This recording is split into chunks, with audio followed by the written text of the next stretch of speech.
அன்பிற்கினியவர்களே, இன்றைக்கு மறுபடியும் கருவறை சுகத்தை கல்லறை வரை நீட்டிப்பது எப்படி என்பதை பற்றி இரண்டாவது பகுதியாக இன்றே பதிவு செய்கின்றேன். அதாவது 18/4/2025 சுமார் ஒரு 9:45 மணிக்கு பதிவு செய்கின்றேன். முதலிலே பதிவு செய்தது ஒரு 8-8:30 மணி இருக்கும். நான் ஏற்கனவே சொல்லியிருந்தேன், குழந்தையின் நிலை என்னவென்றால் எண்ணமற்ற நிலை, மனமற்ற நிலை, கருவறையில் நிர்விகல்ப சமாதி நிலை, நோ தாட் நிலை என்றெல்லாம் சொல்லியிருந்தோம். அதே நேரத்துக்கு மனிதனை ஆயிட்டா தாட்லெஸ் நிலை, தாட்ஃபுல் நிலை, எண்ணங்கள் அப்படியே நிறைந்த நிலை.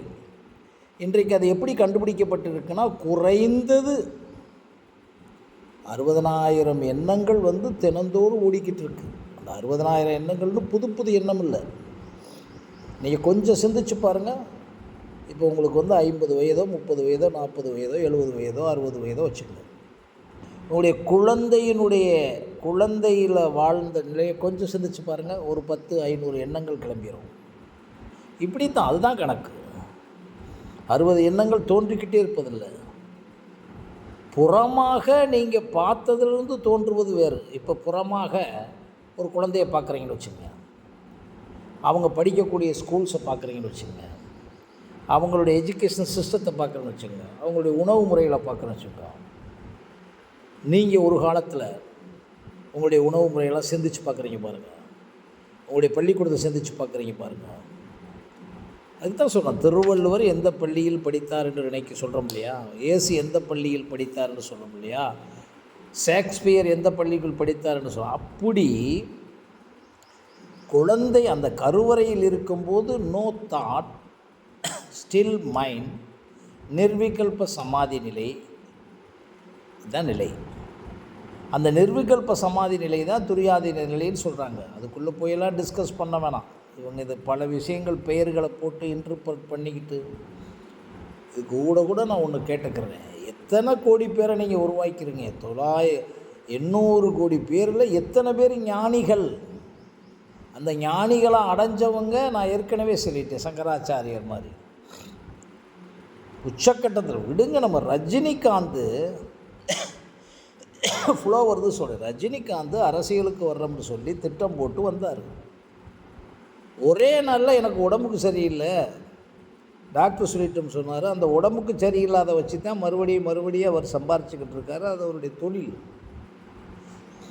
உடம்புக்கு சரியில்லைன்னு அவர் போனாரா, இல்லை அவருக்கு இந்த நாட்டுக்கு சரியில்லைன்னு போனாரா? செய்ய முடியலையே. அவர் போகாத இமயமலை இல்லை, பார்க்காத சாமியார்களில், அடையாத விஷயம்னு அவர் சொல்லிக்கிட்டு இருக்கார். உள்ளே எனக்கு பெரிய மாற்றங்கள் என்ன நடந்து என்ன செய்ய முடியும்? அதைத்தான் சொல்லுகிறேன்.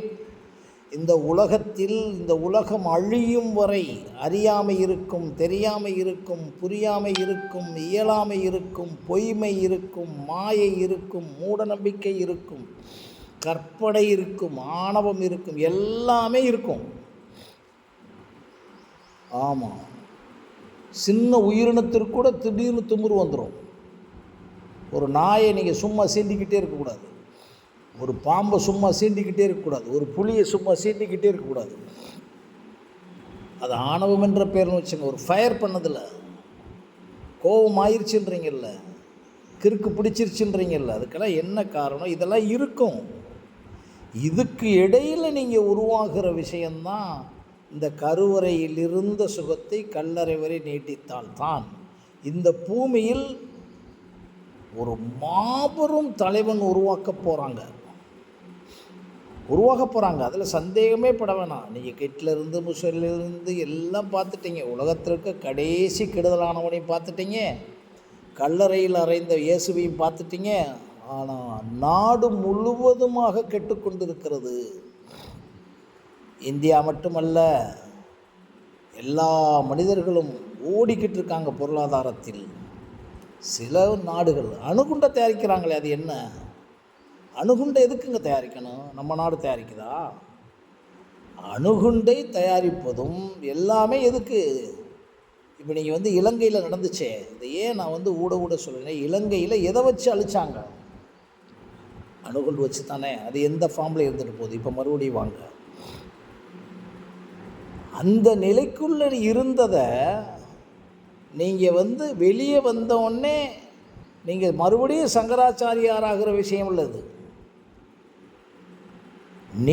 நீங்களாக இருந்து அதே கான்செப்டை உயிரோட உணர்வோட உங்கள் மரபணுத்தினுடைய ஆற்றல்களோட ஒவ்வொரு நொடியும் நீங்கள் செயல்பட்டீங்கன்னா உலகத்தையே இயக்கக்கூடிய, உலகத்தையே மாற்றக்கூடிய ஒரு விஷயம். கொஞ்சம் நேரம் முயற்சி பண்ணது தான் இன்றைக்கி வந்த இணையதளம். கொஞ்ச நேரம் முயற்சி பண்ணது தான் நிலவுக்கு போய் வருவது. சில பேர், சில விஞ்ஞானிகள்.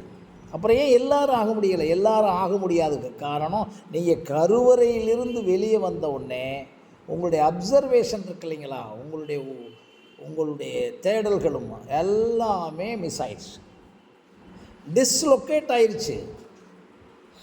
சாப்பாடை வாயில் வச்சு தான் சாப்பிடணுன்றதை விட்டுட்டு செய்திக்காக சொல்கிறேன், மூக்கில் வச்சு சாப்பிட்றீங்க, அதுவும் ஓட்டதானேன்றீங்க. மூக்கில் வந்து தான் சுவாசம் சுவாசிக்கும்னு சொல்லுது, வாய்ட்டையே சுவாசித்து பழகுறீங்க. இது வந்து சின்ன உதாரணம், கணக்கு பண்ணி பாருங்கள். வாய்ட்டை சுவாசித்தா கெட்டு போகுது, மூக்கில் சாப்பிட்டா கெட்டு போகுது.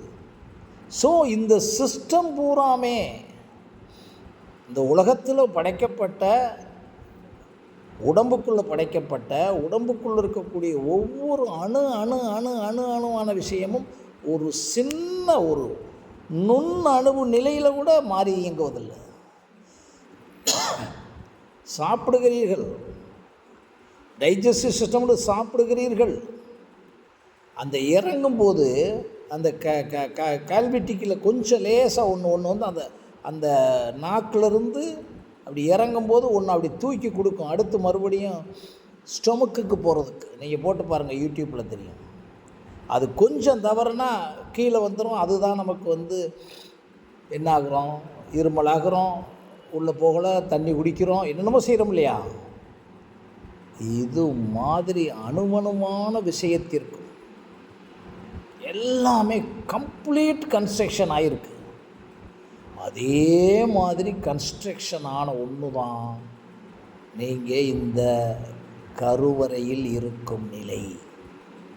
தத்துவம்லாம் எதுவுமே சொல்லலாம், அப்படியே பௌதிகம் பேசுகின்றேன். இதை யாருமே சிந்திக்க மாட்டேங்கன்னு என்னுடைய நண்பர் கூட அடிக்கடி சொல்லுவார். விஸ்வநாதன் ஒரு நண்பர் இருக்கார், அவர் ஆவின் விஸ்வநாதன். அவர் சொல்லுவார், இது எல்லாரும் சிந்திப்பாங்களா அப்படின்னு.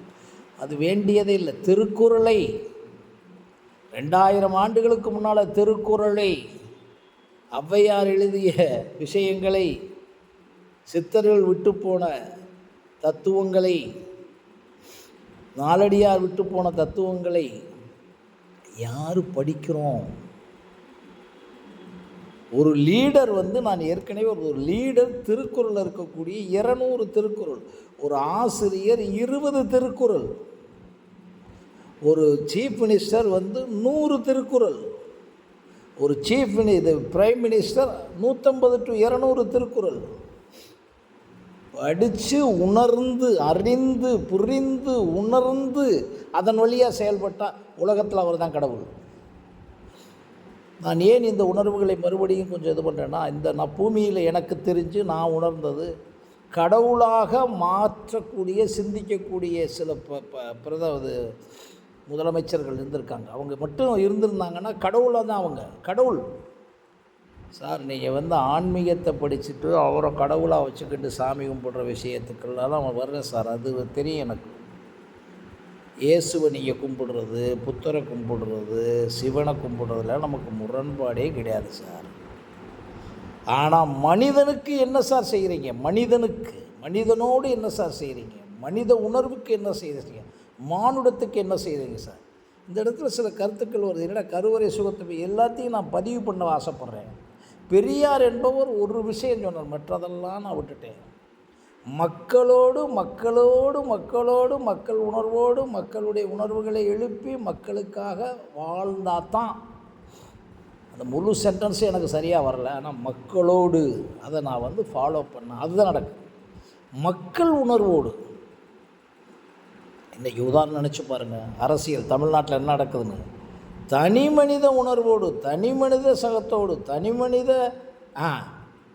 எல்லாம் போயிடுச்சு சார், எல்லாமே போயிடுச்சு. ஒரு மிகப்பெரிய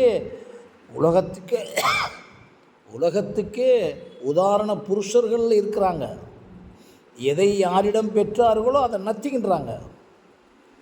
அவர் சொல்கிறதாகவே நான் கருதலை. ஆனால் அதனுடைய ரகசியம் அப்போ அவருக்கு தெரியலை. எப்படின்னா செத்த பிறகு இவரை சொல்லுவாங்க.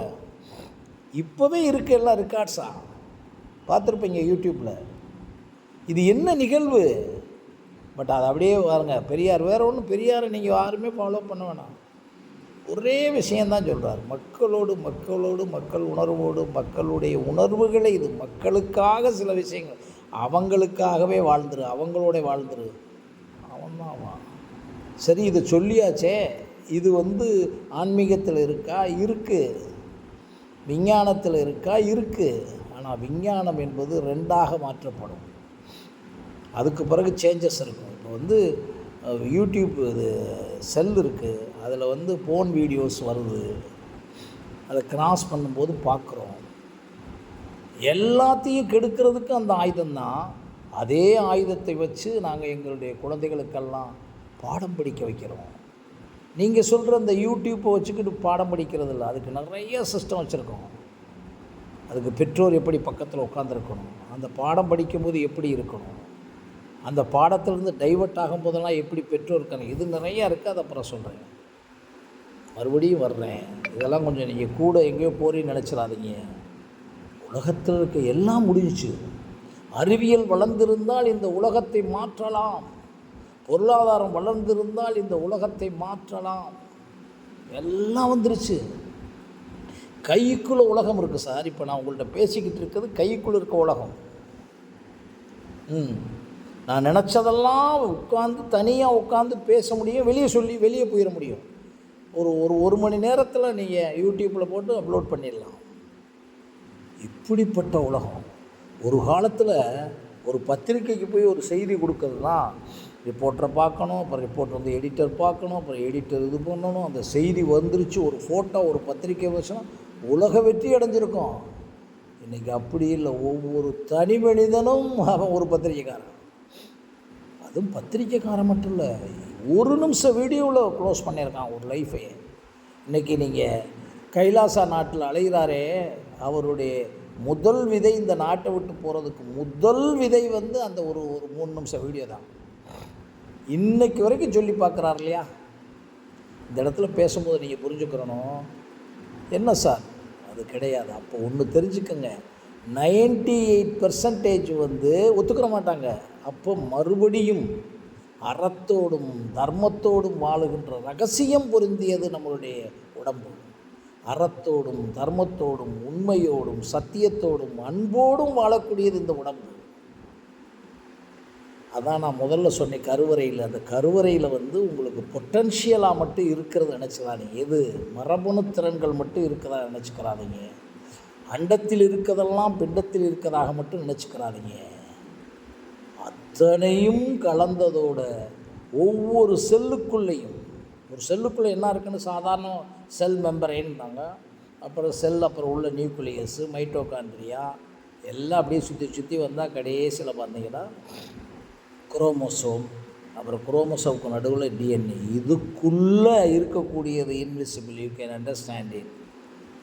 That is the metaphysical process which is always processing towards each other neuron. இது தீபக் சோப்ரா அழகாக சொல்லுவார். ஒவ்வொரு நியூரான்களும் ஸ்பீக்ஸ் டுகெதர், ஒன்றுக்கொன்று பேசுகிறது. அந்த பேசலைன்னா நான் இப்போ உங்கள்கிட்ட பேச முடியாது. இப்போ நான் எடுத்த உடனே நான் இதை பேசுகிறேனே, எனக்கு ஸ்பார்க் வந்த உடனே I have collected either by orally or intellectually or intuitively or படிக்கிறது, கேட்குறது, பேசுகிறது, சிந்திக்கிறதுலேருந்து வந்தது தானே இப்போ நான் எக்ஸ்ப்ரெஸ் பண்ணுறேன். இது தானே எனக்கு உதாரணம். எங்கனையுமே ஃப்ளோ நிற்கலை. இப்போ நிற்க மாட்டேன்னு சொன்னால் பெருமை இல்லை. அப்போ எங்கேருந்து வருது? இப்போ இதையே எடுத்து நீங்கள் நிலவுக்கு போகிறத கேட்டிங்கன்னா சொல்லிட முடியுமா? நான் அந்த ஆராய்ச்சி விஞ்ஞானிகள் வந்து ஒரு ப்ராஜெக்ட் கொடுத்தா தெரியுமா? இல்லை ஒருத்தர் வந்து ஒரு சிஏ ஆடிட்டர் வந்து இந்த பாடத்தை நடத்துங்கன்னா உடனே முடியுமா? இல்லை. அப்போ என்ன நீங்கள் புரிஞ்சுக்கணும்னா, இந்த பூமிக்குள்ளே எதை வேணால் வச்சுக்கலாம். இன்னும் நீங்கள் பார்க்கலாம், ஒரு குழந்தை, தமிழ் குழந்தை 98 மொழிகளில் பேசுகிறது. அமெரிக்காவில் ஒரு குழந்தை 7 மொழிகளில் பேசுனதை பார்த்தோம். நம்ம நாட்டில் ஒரு குழந்தைல 98 மொழிகளில் இன்னும் கூட இருக்கான். வந்த ஐ திங்க் இமயமலையோ பக்கத்தில் இருக்க ஒரு பையன் சுத்தமாக படிக்கலை, அவன் எல்லா மொழியும் பேசுகிறான். 17 language I think, I suppose. நீங்கள் புத்தகத்தை படித்தே மொழி படிக்கிறது இல்லைங்க. அப்புறம் எப்படி இவர் நம்ம பாரதியாருக்கு வந்துச்சு? அப்புறம் எப்படி ஜெயலலிதாவுக்கு வந்துச்சு? பன்முக மொழி. ஸோ ஒன்று தெரிஞ்சுக்குங்க, இந்த கருவறைக்குள் இருக்க விஷயத்தை நாம் கெடுத்து விட்டோம், கான்சியஸ்லி ஆர் அன்கான்சியஸ்லி. இந்த இடத்துல நான் வந்து முக்கியமாக சொல்ல வர வேண்டியது, குழந்தைகளுக்கு நீங்கள் எண்ணமற்ற நிலை, மனமற்ற நிலை சொல்லலாம். இதுக்கு மட்டும் ரீசன் தெரிஞ்சுக்கோங்க, வேறு ஒன்றும் இல்லை. எப்போதெல்லாம் பொறிகள் இயங்குகின்றனவோ, நான் பியூர் சயின்ஸ் சொல்கிறேன், எப்பொழுது கண் பார்க்கிறதோ, காது கேட்கிறதோ, அல்லது வந்து பொறிகள் இயங்குகின்றனவோ, அது மூக்காக இருக்கட்டும், வாயாக இருக்கட்டும், ஸ்கின்னாக இருக்கட்டும், புலன்கள் ஆக்டிவேட் ஆகும். உள்ளே இருக்க புலன்கள் அது எப்படின்னா, இதிலிருந்து வாங்கி அங்கே ஒரு சேமிப்பு, ஃபஸ்ட்டு சேமிப்பு வச்சுக்கிறது. இப்போ நீங்கள் பெட்ரோல் போடுறீங்கள்ல, பெட்ரோலை வாங்கிக்கிறது டேங்க், அந்த டேங்க்லேருந்து எடுத்து போய் அந்தந்த பாட்டுக்கு போகுது இல்லைங்களா, இயங்க, அந்த பாட்டுக்கு அனுப்புறது புலன்கள்னு வச்சுக்கோங்க காமனாக.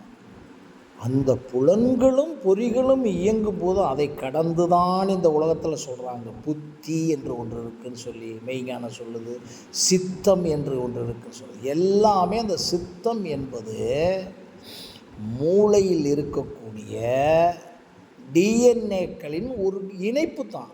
இதை வந்து சயின்ஸாக புரிஞ்சுங்க. டிஎன்ஏ அதுக்கு நியூ கார்டெக்ஸில் இருக்குது, செரிபுலத்துக்குள்ளே இருக்குது, ஃப்ரண்டல் லோப்பில் இருக்குது, ஆக்சிபிட்டல் லோப்பில் இருக்குது. இது இமோஷன்ஸை பார்க்குது, அது இன்டெலிஜென்ஸை பார்க்கலாம், பிரிச்சுக்குங்க. ஆனால் ஒவ்வொரு பார்ட் இருக்கக்கூடிய டிஎன்ஏக்களில் இருக்கின்றன. உதாரணமாக கண்ணில் பார்க்க ஒன்று ஆக்சிபிட்டல் லோப் என்ற பகுதியில் பதிகிறது என்பதை அறிவியல் சொல்லுகிறது. அப்போ எப்படி கண்டுபிடிச்சிருப்பாங்க? அதை வந்து இஇஜி மூலம், எலக்ட்ரோ என்சிஃபோலோகிராம் மூலம் பார்த்துருப்பாங்க. பார்க்கும்போது அந்த உள்ளிருந்து அந்த நரம்பின் வழி, கண்ணின் வழியாக செல்லக்கூடிய நரம்பின் வழியாக செல்லக்கூடிய ஒரு இடத்துல ஃபில்டர் ஆகி அது எந்த ஏரியாவில் ஸ்டோர் ஆகுது, அந்த ஸ்டோரிங் தான் ஆக்சிபிட்டல் லோப். அதே மாதிரி தான் ஃப்ரண்டல் லோப், காதின் வழியாக. ஓகேயா? இதெல்லாம் கண்டுபிடிச்சாச்சு. இதுக்கு வந்து அனிமேஷன் இருக்குது. பட் இப்போ என்ன புரிஞ்சுக்கிறோம்னா, 2 விஷயம் புரிஞ்சுக்கிறோம். இது எப்படி கன்ஸ்ட்ரக்ஷன் ஆச்சு? Who has constructed it? இந்த இடத்துல தான் நீங்கள் மெய்யியல் புரியணும். இதில் வந்து இந்தூர் தர்மசாஸ்திரம், அந்தூர் தர்மசாஸ்திரம், இந்தூர் வேதாந்தம், அந்தூர் வேதாந்தம், இந்தூர் சனாதனம், அந்த தடவை சைவம், அதெல்லாம் வேண்டியதே இல்லைங்க. எங்கள் மூளைக்கு என்னங்க சைவம் இருக்குது? இந்த சித்தர்கள் பாடினாங்கள்ல, முத்தைத்திரு பத்தைத்திரு அந்த பாடினார்ல அவர், அதுக்கு நீங்கள் வந்து நாக்கில் முருகன் வச்சார், அந்த கதையெல்லாம் விட்டுருங்க. அவருக்கு ஒரு ஸ்பார்க் ஏற்பட்டுச்சுலங்க. ஓடி ஓடி ஓடி ஓடி உட்கலந்த ஜோதியை வந்துச்சாலங்க. நாடி நாடி நாடி நாடி நாட்களும் கலந்தன வந்துச்சா இல்லையா? வெற்பெரும் தடந்தோல் வீர வீங்கு நீர் இலங்கை வெற்பில் நற்பெரும் தவத்தாலாய கம்பனுக்கு வந்துச்சா இல்லையா? வள்ளுவனுக்கு வந்துச்சா இல்லையா? தொல்காப்பியத்திற்கு வந்துச்சா இல்லையா? 64 கலைகளுக்கு வந்துச்சா இல்லையா? Without studying. ஷேக்ஸ்பியருக்கு வந்துச்சா இல்லையா? இதெல்லாம் எதுக்கு சொல்லணும்னா, விவேகானந்தருக்கு வந்துச்சா இல்லையா? விவேகானந்தர் சொன்ன விஷயம். நான் ரெண்டாவது இன்றைக்கி மீட்டிங் போகிறேன்னா இன்றைக்கி என்ன பேசுகிறேன்னே எனக்கு தெரியாது, ஸ்பார்க்காக பேசுகிறேன். That spark has happened even in the Chicago மாநாட்டிலே அதான் நடந்துச்சு. இன்றைக்கி அவர் எழுதி வச்சிருக்க 18 ஞான தீபத்தை நீங்கள் உள்ளே போனீங்கன்னா 2 மணி, உண்மை மனிதன் யார், உண்மை இயல்பு என்ன, ஆன்மாவின் பலம் என்ன, ஆன்மாவின் அனுபூதி, அப்படியே ஒரு 2 வரி படித்தீங்கன்னா அது எங்கேருந்து சொல்லிச்சு கண்டுபிடிச்சலாம். அதை தான் இவங்க தவறாக கேட்ச் பண்ணிடுறாங்க. இந்த நம்ம ஆளுக தவறாக கேட்ச் பண்ணிடுறாங்க. எப்படின்னா உடனே சொல்லிடுவாங்க அது கடவுள் அருள் பெற்றது.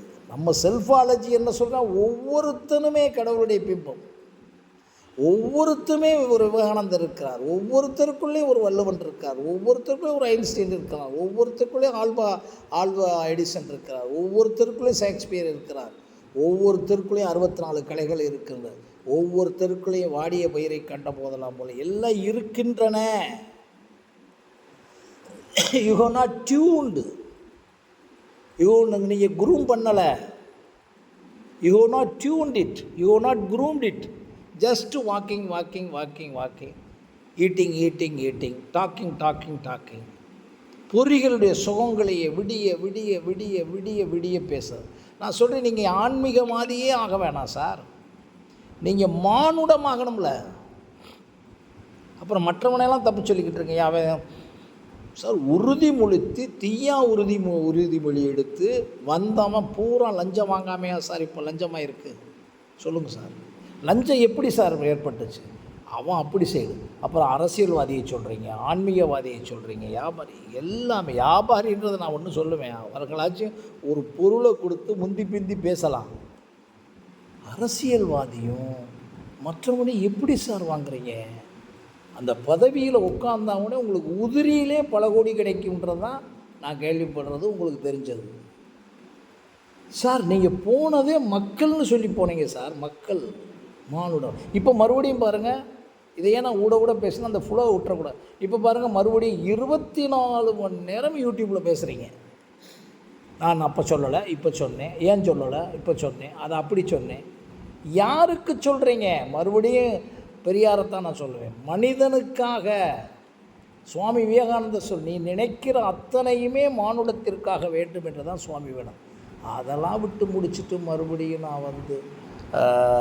நான் என்ன செய்கிறேன் தெரியுமா, நான் ஒரு சகுனியா, நான் ஒரு பெரிய சாணக்கியனா. பத்திரிக்கைக்காரர் ஒருத்தர் பேசுகிறார், அவர் பெரிய ஸ்ட்ராட்டஜி பேசுகிறார். அப்புறம் ஒருத்தர் தேர்தல் வியூக வகுப்பாளன்றார். சார் நீங்கள் எல்லாருமே 24 ஹவர்ஸும்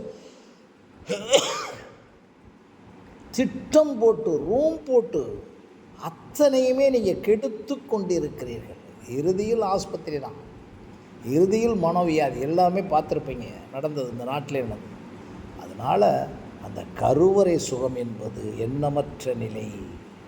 அங்கே தான் நீங்கள் எப்போ பொறிகள் புலன்கள் உருவாகுதோ அப்போ தான் உங்களுக்கு உங்கள் புத்தியில் இருக்க சேமிக்கப்பட்ட டிஎன்ஏயில் இருக்கிறது தூண்டப்படும். அங்கே தான் எண்ணம் உருவாகும். அந்த எண்ணம் உருவாகும் போது அந்த எண்ணத்தை நேர்மறையாக உருவாக்கி, அந்த எண்ணத்தை உண்மையாக உருவாக்கி, அந்த எண்ணத்தை அன்போடு உருவாக்கி, அந்த எண்ணத்தில் உங்களுடைய மனம், உடல், அறிவு, உயிர், மனச்சாட்சி, மரபணு, திறன், காலம், இடம், பொருள் எல்லாம் முழுமையான நேர்மையுடன் சிந்தித்து ஸ்டெப் பண்ணா. குழந்தைகளாக இருந்தால் பெற்றோர்கள் சிந்திக்க வைத்து ஸ்டெப் பண்ணா. அங்கே தான் சார் நீங்கள் பார்க்கலாம், வித்தின் 17 இயர்ஸில் உலகத் தலைவனை, உலக விஞ்ஞானியை, உலக ஆன்மீகவாதியை, உலகத்தில் இருக்கக்கூடிய அத்தனை துறைகளிலும் நம்பர் 1 பெஸ்ட் ஆஃப் த பெஸ்ட்டாக உருவாக்க முடியும் என்பது என்னுடைய உணர்வு. பல்வேறு விஷயங்களை நான் இணைச்சிருக்கேன், பார்த்துக்கோங்க. நன்றி, வணக்கம்.